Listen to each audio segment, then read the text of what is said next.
Well, I've been going to the parks for a long time out here on Santa Peninsula and enjoy them immensely. And they wouldn't be in the shape they are today if it wasn't for volunteers. And today we're going to meet a few of those volunteers. I'm at one of their events today, so I'll show you where we are. Yeah, Denham Till Park. And this is what we've got going on here today. They're doing a cleanup in the park. So let's go meet some of these volunteers and see what these cleanups are all about. Maybe it's something you might want to do too. They're quite organized. Let's go have a look.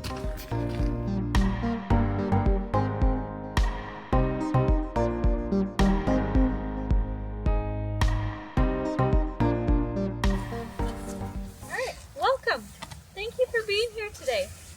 It is beautiful sunshine. I think it is going to get a little bit warmer, but once we get moving, we will certainly warm up. There is hot chocolate over there in that thermos, and there's cups if at any point you need something sweet to warm up. You're welcome to grab some hot chocolate.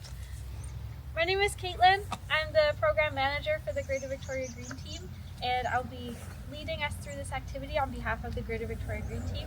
We also have several members of the Friends of North Saanich Parks here with us today, and they will be able to answer any questions you might have about the Friends of North Saanich Park group. They have been taking wonderful care of this park for many years and have done a really fantastic job of removing a lot of the invasive species that are here. We will be tackling this part along this path here to continue the great work that this group has done. What we are doing today is invasive species removal, as I mentioned. Two species that we will be focusing on. English ivy, which looks like this. It's a shallow growing viney plant that grows on the ground, and it also grows up trees. Ivy really important to remove because it grows very fast and chokes out other plants and creates a big carpet of ivy where nothing else can really necessarily grow. When it grows up and gets tall, it is able to produce berries, which then make it reproduce even faster. And it grows up a tree and will completely surround a tree and can kill a tree in as little as 10 years. So the way to remove ivy is to locate the stem. It is bendy and brown, kind of a woody stem. You'll be able to see these leaves over here, which are dark green and have white veins in them. And they are kind of a little bit like a maple leaf, where they have about 5 points on them. So once you locate the leaf, you'll follow it down, trace that back to the vine, and then you want to pull on that vine to pull it out of the ground. It's usually pretty shallow. You can see these little teeny tiny roots here. So it will come out pretty easily, but it does snap.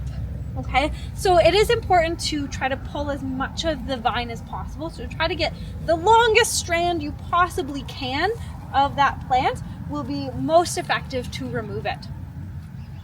If it is growing up a tree, a good way to remove it is to take a pair of hand pruners or secateurs like these ones here, and you can cut it at about shoulder height. And we don't want to be working above shoulder height because we don't want anything to fall down or get into our eyes or anything like that. So we can trim it all the way around the tree at about shoulder height, and then we'll peel it down and away from that tree to give that tree space on the ground. Everything above that will then die and fall off because we have cut off its supply and energy supply and connection to the ground. And then we'll pull all the ivy down around the base of the tree. Try to get at least about your wingspan, about like a meter around the tree from the base of the tree, to make sure that ivy doesn't just crawl right back up that tree. So the other plant we'll be working with today is called Himalayan blackberry. It looks like this. You may have seen it growing around. There's quite a bit of it around. It has either 3 or 5 leaves. So this is a bit of a younger strand, and it's got this grouping of 3 leaves here. And they are round, oval kind of shapes, but they are very serrated, kind of like a steak knife on the sides of it. And they've got sharp prickles. So you can see on the underside of the leaf on the stem there are some prickles. And you'll probably be able to see the stem of this plant has really sharp thorns on it. Himalayan blackberry is dark green and then a lighter green on the underside of the leaf. So you can kind of see the difference there. And the stem of the plant can be green or red. You can kind of see the good difference here. That's quite green on that side and this is quite red. The biggest distinction, how to tell Himalayan blackberry apart from native rose, which it sometimes get confused by, is looking closely at the stem, because the invasive Himalayan blackberry has ridges in it. The stem is kind of like a stop sign where it's like got a lot of corners. It's kind of like a stalk of celery or like a Twizzler. So if you touch the stem or just look closely at it, you should be able to see these ridges. And the native plant that we don't want to remove is completely round and completely smooth. It also has prickles on its stem, but if you want to see if there's those ridges or not, if there's no ridges, we'll leave the plant. If there are ridges, we know it's invasive and it's Himalayan blackberry. Another good way to tell is the leaves. The leaves of Himalayan blackberry are way bigger than the leaves of the native rose plant. The leaves of the native rose plant are very small and they're a lot more ovular, whereas the Himalayan blackberry leaves kind of come to a point and they are really serrated and they're just a lot bigger. When we're removing Himalayan blackberry, we are going to get a pair of loppers, which are basically like giant scissors. They're very sharp, so just be careful. You want your hands down here by the handles. You want to make sure your hands are away from the cutting tip, and we don't want to be swinging these around. We want to be mindful of the people next to us and near us, that there is nobody near the cutting edge when we are using these. So we're going to cut the Himalayan blackberry stalk with our loppers. Cuts through pretty easily. And then once we can see where the Himalayan blackberry is coming out of the ground, for example, let's say it's about there, we want to make sure we leave enough of the stalk coming out of the ground that we can tell where it is so that we can dig out the root.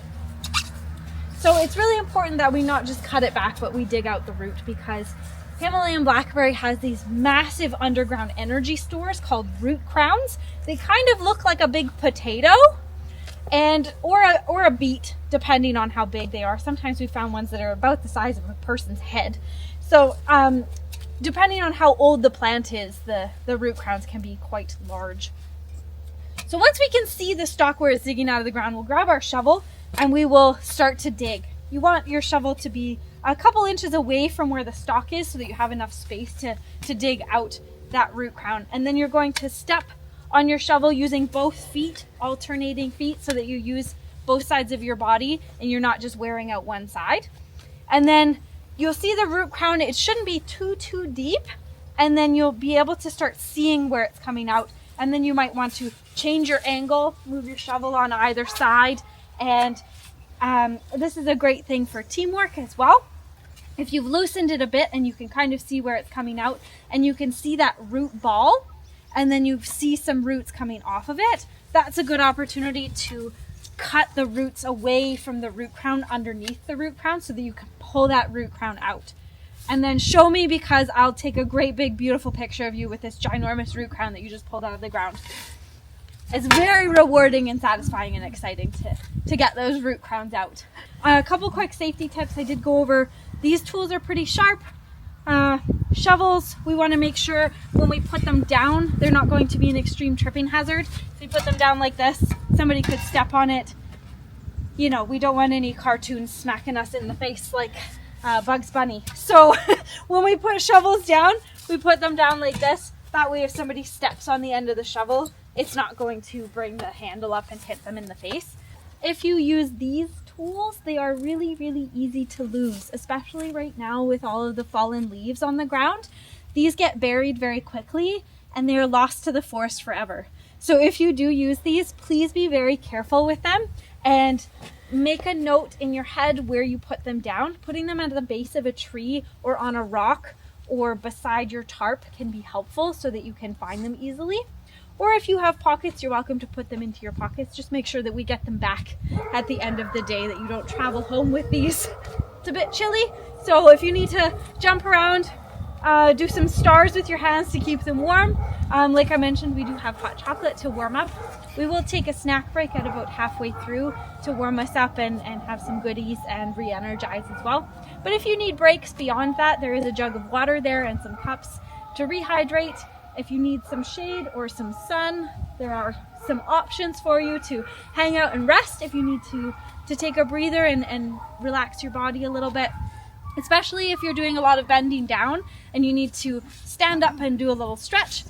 This can be pretty physical work, especially if you're not doing it regularly. It can feel like quite a bit of work. So we want to make sure that we take care of ourselves and listen to our bodies as we're working.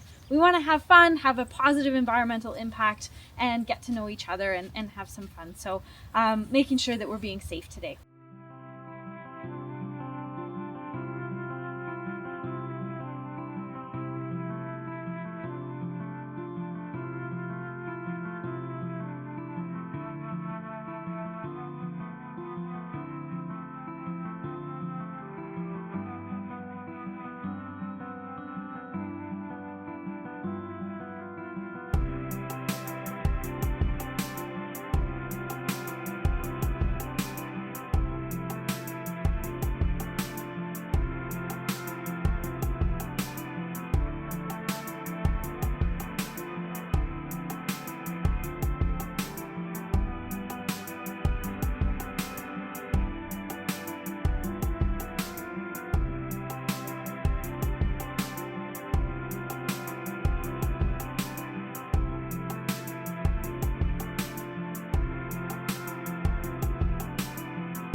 So we work with the green team about twice a year, and it depends on the park that's most in need of work at the time.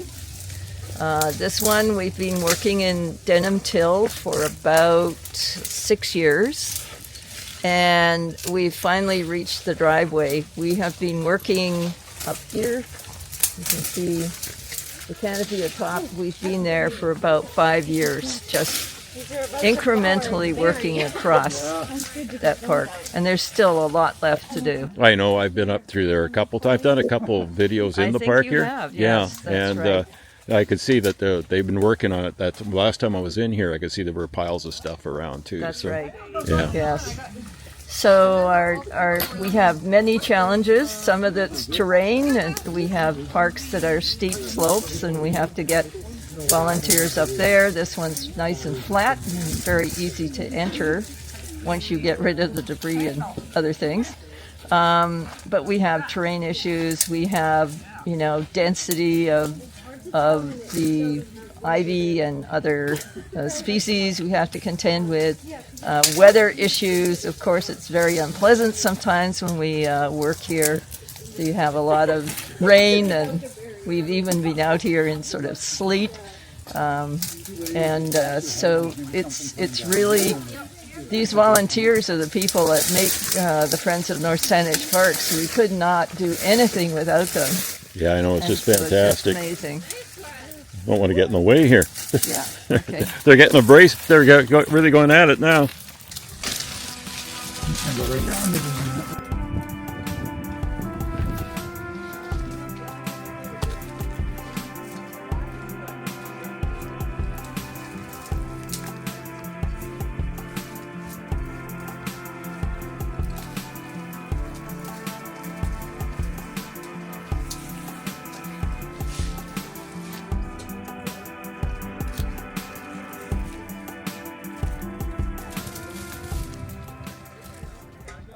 Nice roots. Yeah. Ooh, who did that one? This was that fellow down there. Oh, well done. See, the root crown really is that ball of energy right there. Yeah. And then it has these big tap roots that come out and grow forever. But this is where it resprouts from. Lots and lots of canes come out of this. That's big what you energy store. got to get out of there. Yep. Well, good job, guys. Well, I hope you found that interesting. You know, these parks don't look like this all by themselves, you know. It's these volunteers that get out there and do such a fantastic job to make them so nice for us to enjoy. So I want to thank them, especially from the bottom of my heart, for doing such a great job. And I want you people to get out there and enjoy these places. A lot of people put a lot of work in, so they look so great for you. All right, that'll be it for me. Stay safe and get out there and really enjoy these parks. Bye for now.